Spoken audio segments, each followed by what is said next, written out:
Hello everyone, welcome back to my channel.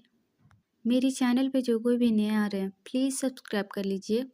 मेरे दोस्तों और सहेलियों, आप सब कैसे हो? क्या आप सब ठीक हो? आई होप कि आप सब ठीक होंगे। तो चलिए स्टोरी शुरू करते हैं। पिछले पार्ट में हमने देखा था वांग जी अपना लैपटॉप बंद करते हुए लैंसी चैन की तरफ देखता है और कहता है, ब्रदर आप यहाँ? क्या आपको मुझसे कोई काम था?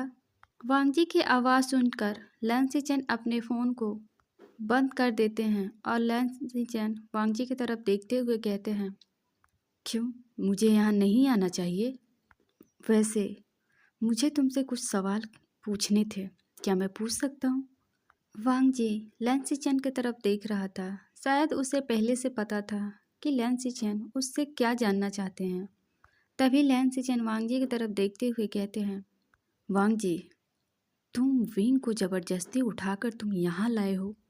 क्या मैं जान सकता हूँ कि तुमने ऐसा क्यों किया? वांग जी लैंसी चैन के सवाल सुनकर कहता है, वो मेरा हस्बैंड है, तो इसलिए मैं जब चाहें जैसे चाहें मैं उसे अपने मेंशन लेकर आ सकता हूँ। वांग जी की बात सुनकर लैंसी चैन थोड़ा हंसते हुए कहते हैं, ओह, तो अब तुम्हें याद आ रहा है कि विंग तुम्हारा ओमेगा है। वांग जी, तुम्हें उस दिन याद नहीं था जिस दिन तुमने विंग को धक्के मारकर मेंशन से बाहर निकाला था? वांग जी खाली आंखों से लैंसी चैन को देख रहा था पर कुछ कहता नहीं। वांग जी का कुछ ना बोलता देखकर लैंसी चैन गहरी सांस लेते हुए कहते हैं, वांग जी, विंग बहुत इनोसेंट है, तो इसलिए तुम उसे परेशान करना बंद करो। यान्नी शादी से भाग गई, इसमें विंग की कोई गलती नहीं है। उसने तो अपने फैमिली के रेपुटेशन के लिए उसने तुमसे शादी की। इसका मतलब ये तो नहीं कि तुम उसे टॉर्चर करो। आखिर तुम कब तक उसे तकलीफ़ देते रहोगे? अब तुम विंग को तकलीफ़ देना बंद करो और उसे जाने दो। उसका भी हक है उसे अपने लाइफ में हैप्पी रहने का। तुम उससे उसका हैप्पीनेस मत छीनो। उसे यहाँ से जाने दो वांग जी। उसका इन सब में कोई गलती नहीं है। उसने तो बस वही किया जो उसे करना चाहिए था। वांग जी, तुम विंग को जाने दो। लैंसी चैन की बात सुनकर वांग जी गुस्से में लैंसी चैन को घूर रहा था। वांग जी को ऐसे खुद पर घूरता पाकर लैंसी चैन थोड़ा डरते हुए कहते हैं, वांग जी, तुम मुझे ऐसे नहीं घूर सकते। मैंने कुछ भी गलत नहीं कहा। मैंने जो भी कहा वो सब सच है। वांग जी लैंसी चैन के गुस्से में घूरते हुए कहता है, ब्रदर, विंग यहाँ से कहीं नहीं जाएगा क्योंकि मैं उसे जाने ही नहीं दूंगा। वो मेरा ओमेगा है और मैं उसे ऐसे ही छोड़ने वाला नहीं हूँ। समझे आप? आज आपने ये कहा कि विंग को मैं जाने दूँ। अगले बार से आपने ऐसा कुछ कहा तो मुझसे बुरा कोई नहीं होगा ब्रदर। आप हम दोनों के रिश्ते से दूर रहिए, यही आपके लिए अच्छा होगा। लैंसी चैन वांगजी की बात सुनकर ना समझते हुए देख रहे थे। लैंसी चैन वांगजी को देखते हुए कहते हैं, वांगजी, अगर विंग को कुछ भी हुआ तो मैं तुम्हें छोड़ूंगा नहीं। ये बोलकर लैंसी चैन खड़े हो जाते हैं और स्टडी रूम से बाहर निकल जाते हैं। लैंसी चैन को जाते हुए वांगजी बस देख रहा था।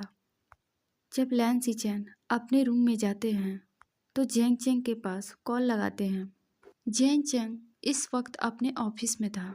जब उसके फ़ोन पे लैंसी चैन का नंबर शो होता है तो लैंसी चैन जल्दी से फ़ोन को उठा लेता है। तभी लैंसी चैन कहते हैं, जेंग चेंग, मुझे कुछ भी समझ नहीं आ रहा है, मैं क्या करूं? क्योंकि मुझे लगता है कि वांगजी विंग को पसंद करता है लेकिन वो अपने फीलिंग को समझ नहीं पा रहा है। तभी जेंग चेंग गुस्से में कहता है, सिचेन, तुम कहना क्या चाहते हो? साफ साफ बताओ। तभी लैंसी चैन कहते हैं, यही कि मुझे लगता है कि वांगजी विंग से प्यार करता है। तभी जेंग चेंग कहते हैं, तुम इतने यकीन के साथ कैसे कह सकते हो सिचेन? अगर वो विंग से प्यार करता तो उसे डिवोर्स नहीं देता। आखिर क्यों वांगजी विंग से डिवोर्स देना चाहता था? जेंग चेंग कंफ्यूज होते हुए लैन सिचेन से ये सब कह रहे थे। जेंग चेंग की बात सुनकर लैन सिचेन इरिटेट होते हुए कहते हैं, देखो जेंग चेंग, मुझे जितना पता था मैंने तुम्हें वो सब बता दिया। मुझे नहीं पता कि वांगजी के माइंड में क्या चल रहा है, लेकिन मुझे जितना पता था मैंने वो सब तुम्हें बता दिया। जेंग चेंग लैन सिचेन की गुस्से भरी आवाज़ सुनता है तो कहता है, अच्छा ठीक है, तुम इतना गुस्सा क्यों करते हो? तुम दोनों भाई एक ही जैसे हो। तुम दोनों को हर छोटी बात पे गुस्सा आती है। अच्छा ठीक है, तुम विंग का ख्याल रखना। अगर विंग को कुछ भी हुआ तो मैं वांगजी से पहले तुम्हारा बैंड बजाऊंगा सिचेन, ये याद रखना। ये बोलकर सिचेन जेंग चेंग अपना फ़ोन रख देता है। लैन सिचेन कुछ देर तक अपना फ़ोन देखते हैं और मन में कहते हैं, हमेशा मेरे साथ हर बार क्यों होता है? अगर मैं किसी के लिए अच्छा करूं तो हमेशा मेरी ही बैंड बजती है। अब हमें शाम का वक्त दिखाया जाता है। 5 घंटे हो चुके थे। विंग अभी भी सो रहा था। वो अब भी अपनी नींद से नहीं उठा। ग्रैंड मदर लिविंग एरिया में बैठकर विंग का आने का इंतज़ार कर रही थी। इतनी देर से जब विंग नीचे नहीं आया तो ग्रैंड मदर परेशान हो गई। उन्हें लग रहा था कि कहीं विंग की तबीयत खराब तो नहीं हुई। ये सोचकर ग्रैंड मदर सीढ़ियों की तरफ देखती हैं। तभी ग्रैंड मदर देखती हैं कि वांगजी अपने रूम की तरफ जा रहा था। अपने रूम में ज़्यादा देखकर ग्रैंड मदर वांगजी को आवाज़ लगाती है। ग्रैंड मदर की आवाज़ सुनकर वांगजी ग्रैंड मदर के पास आता है और कहता है, क्या हुआ ग्रैंड माँ, आपने मुझे बुलाया? तभी ग्रैंड मदर वांगजी की तरफ देखते हुए कहती हैं, वांगजी, विंग अब तक नीचे नहीं आया। क्या उसकी तबीयत ठीक है?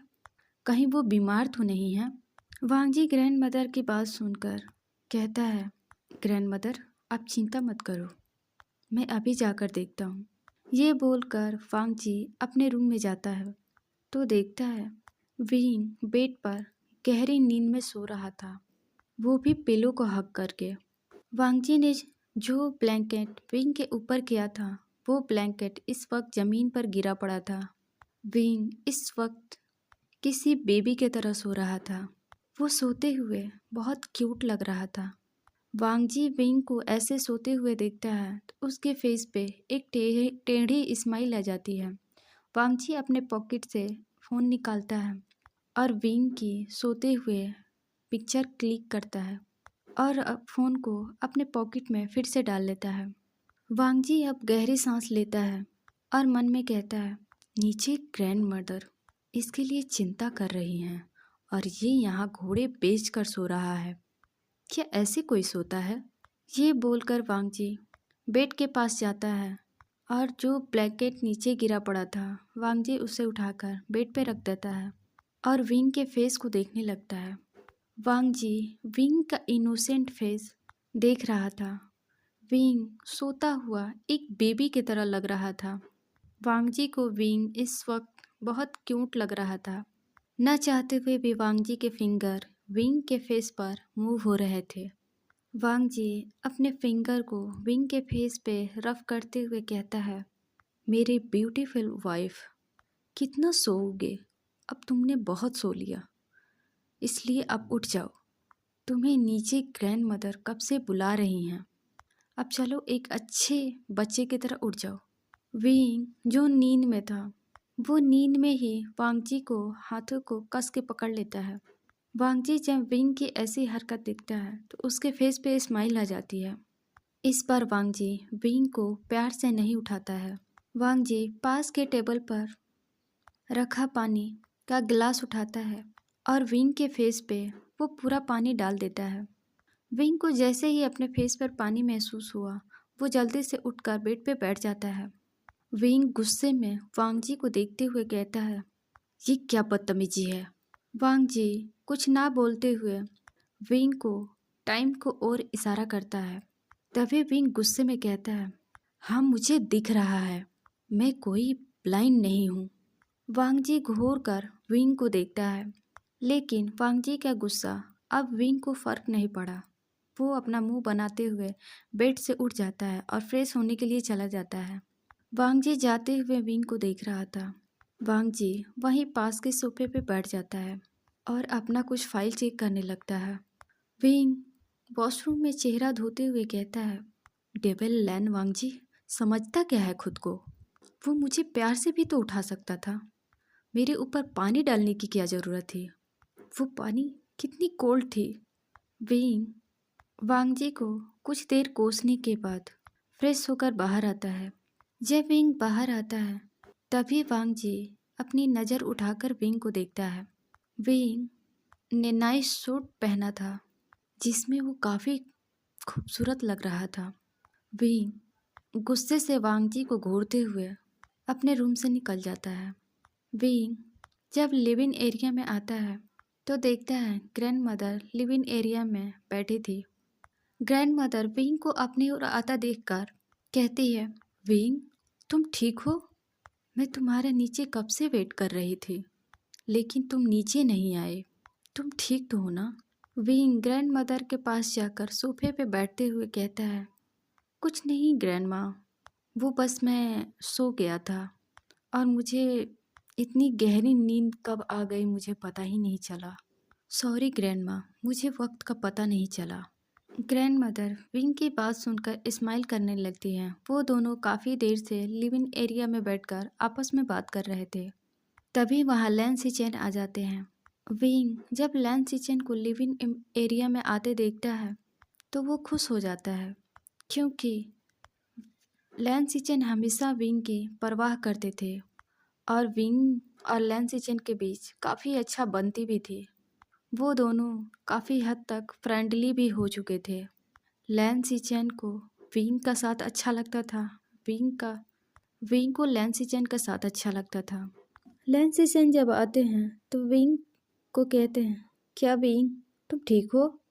विंग स्माइल करते हुए लैन सिचेन से कहता है, ब्रदर अब आ गए? लैन सिचेन हमें सिर हिलाते हैं और वो वहीं बैठ जाते हैं। वो तीनों आपस में बात करने लगते हैं। अब हमें दूसरे तरफ का सीन दिखाया जाता है। जेंग चेंग अपने ऑफिस से अपने मेंशन आता है। जब वो अपने रूम की तरफ जा रहा था तभी पीछे से मैडम यू लैन जेंग चेंग को रोकते हुए कहती है, जेंग चेंग तुम आ गए, मैं तुम्हारा ही वेट कर रही थी।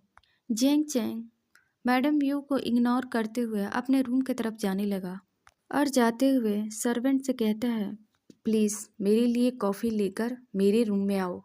वो सर्वेंट जेंग चेंग का ऑर्डर सुनकर किचन की तरफ चला जाता है। मैडम यू गुस्से में जेंग चेंग को घूर रही थी। जेंग चेंग अपने रूम की तरफ जा ही रहा था तभी मैडम यू गुस्से में कहती हैं, ये सब तुम उस लड़के के लिए कर रहे हो ना? अब जेंग चेंग जो अभी अपने रूम की तरफ जा रहा था, मैडम यू की बात सुनकर उसके कदम वहीं रुक जाते हैं। तभी मैडम यू अपनी बातों को कंटिन्यू करते हुए कहती हैं, तुम उस लड़के की वजह से मुझे इग्नोर कर रहे हो, अपने मॉम को। मैडम यू की बात सुनकर जेंग चेंग पीछे पलटकर अपने मॉम की तरफ देखता है और कहता है, मेरी मॉम? कौन सी मॉम? मेरी मॉम इस दुनिया में नहीं है, वो इस दुनिया से जा चुकी है। और रही बात आपकी, तो मैं आपको कुछ नहीं समझता हूँ, आप मेरी मॉम नहीं हैं। और ये बात मैं आपसे कितनी बार कह चुका हूँ। और रही बात उस लड़के की, तो मैं आपको याद दिला दूँ, वो लड़का मेरा भाई है। जिंग चिंग की बात सुनकर मैडम ये चिढ़ते हुए कहती है, वो तुम्हारा भाई नहीं है, वो तुम्हारा अपना भाई बिल्कुल नहीं है। जेंग चेंग ये मत भूलो कि विंग तुम्हारा स्टेप ब्रदर है और वो तुम्हारा अपना सगा कभी नहीं होगा। मैडम यू की बात सुनकर जेंग चेंग मैडम यू की तरफ आते हुए कहता है, मैं बहुत अच्छे से जानता हूँ कि आपने ही विंग को फोर्स किया था कि वो वांगजी से शादी कर ले, क्योंकि इन सब में आपका जो फ़ायदा हो रहा था। आप इतनी लालची हैं कि मैं सोच भी नहीं सकता कि आप कितनी लालची है। आप अपने लालच में अपने बच्चों तक को नहीं देखा।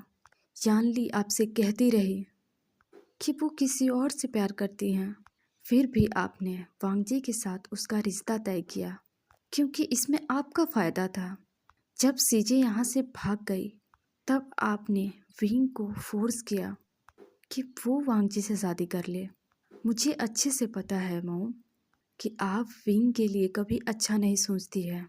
अगर पहले सीजे की जगह वांगजी के रिश्ता विंग के लिए आया होता तो आप मना कर देती, क्योंकि आप विंग को पसंद नहीं करती है ना।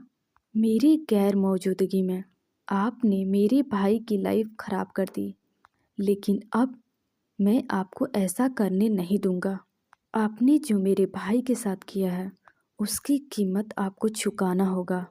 मैडम यू जिंग जिंग की बात सुनकर हंसते हुए कहती है, तुम्हारा भाई वो तो अपनी लाइफ में खुश है। तुमने कहा कि मैंने उसके लाइफ को बर्बाद किया, पर तुम्हें उसे देखकर लगता है कि मैंने उसकी लाइफ बर्बाद की है। तुम्हें तो खुश होना चाहिए जेंग जेंग कि मैंने विंग की शादी एक ऐसे पर्सन से करवाई जो चाइना के मोस्ट हैंडसम यंग बिजनेसमैन है। लेंस को कौन नहीं जानता, पूरे वर्ल्ड में लेंस फेमस है।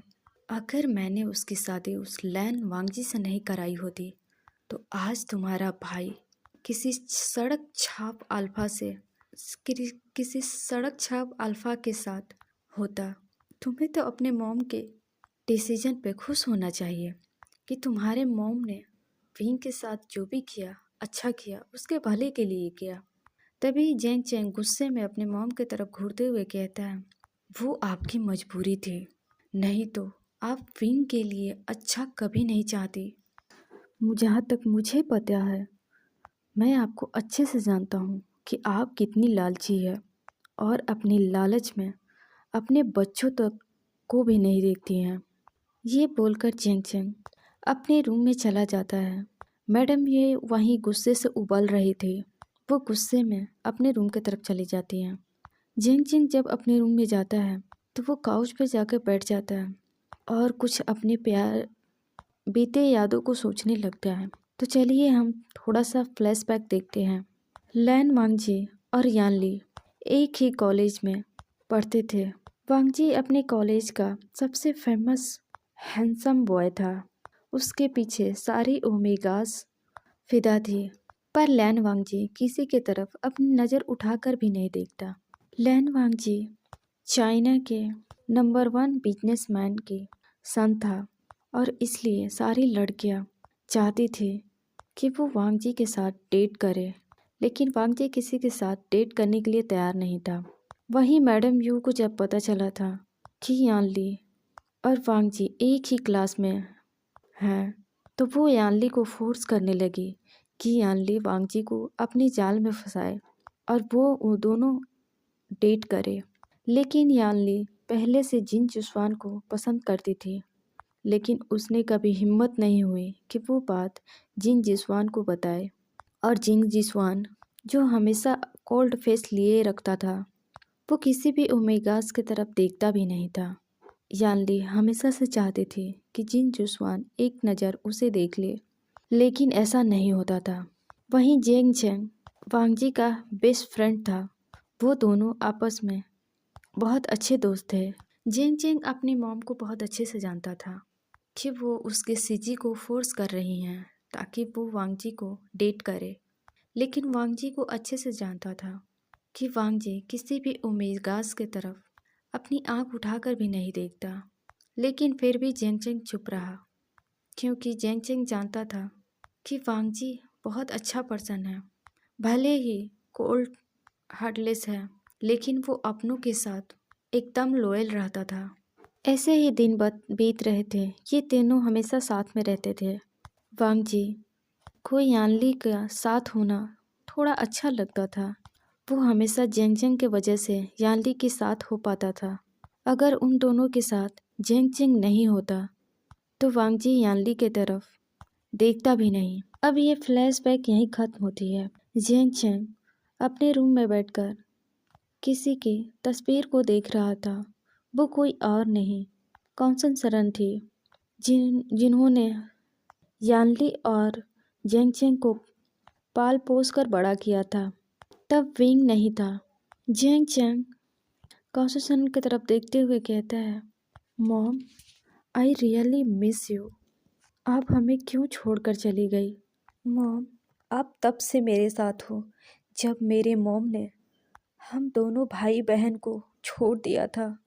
आपने मुझे और सिची को अपने बच्चे की तरह पाला, हमें हमारे डैड का नाम दिया।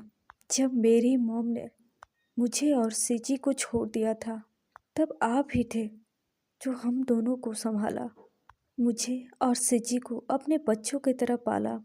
हम जब भी आपके पास होते थे, हमें कभी भी हमारी मॉम की याद नहीं आई।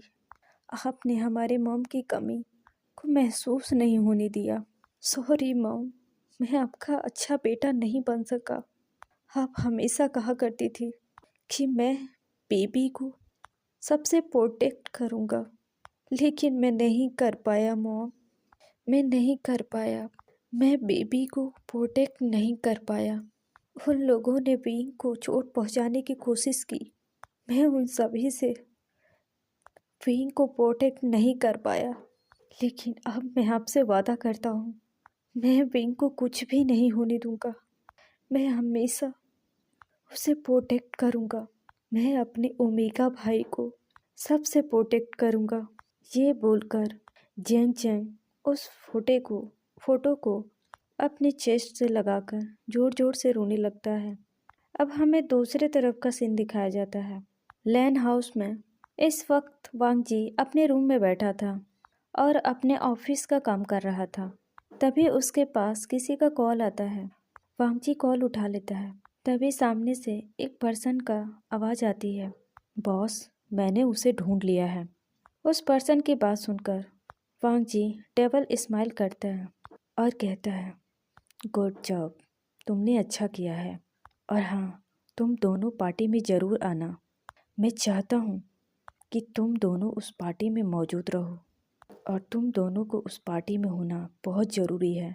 वांग जी सामने वाले को कुछ ऑर्डर देकर कॉल को रख देता है और मन में सोचते हुए कहता है, अब वक्त आ गया है यानली सबके सामने आने का। आखिर कब तक तुम सबसे छुपती रहोगी? अब तुम्हें सामने आना ही होगा।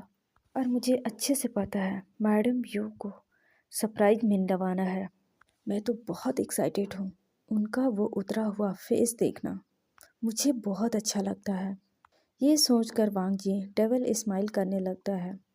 दूसरे तरफ विंग आंट सू के साथ मिलकर किचन में डिनर बना रहा था, क्योंकि विंग अपने मॉम के जाने के बाद मैडम व्यू हमेशा विंग से किचन का काम करवाया करती थी, क्योंकि वो हर तरह से विंग को परेशान करना चाहती थी। विंग एक अच्छा शेफ था। कुछ देर आंट सू के साथ डिनर तैयार करने के बाद विंग आंट सू की तरफ देखते हुए कहता है, आप सब इस खाने को टेबल पर लगा देना, मैं चलता हूँ। ये बोलकर विंग किचन से बाहर निकल जाता है। विंग के जाने के बाद सर्वेंट सारे खाने को टेबल पर लगा देते हैं। सभी लोग टेबल पे आ चुके थे। ग्रैंड मदर, लैन सिचेन और वांग जी तीनों ही अपनी अपनी जगह पर बैठ चुके थे। कुछ देर बाद विंग भी आकर अपनी जगह बैठ जाता है। वांग जी अपनी जगह पर बैठा था। वांग जी की नज़र इस वक्त विंग पर थी, जो बहुत शांत बैठा था।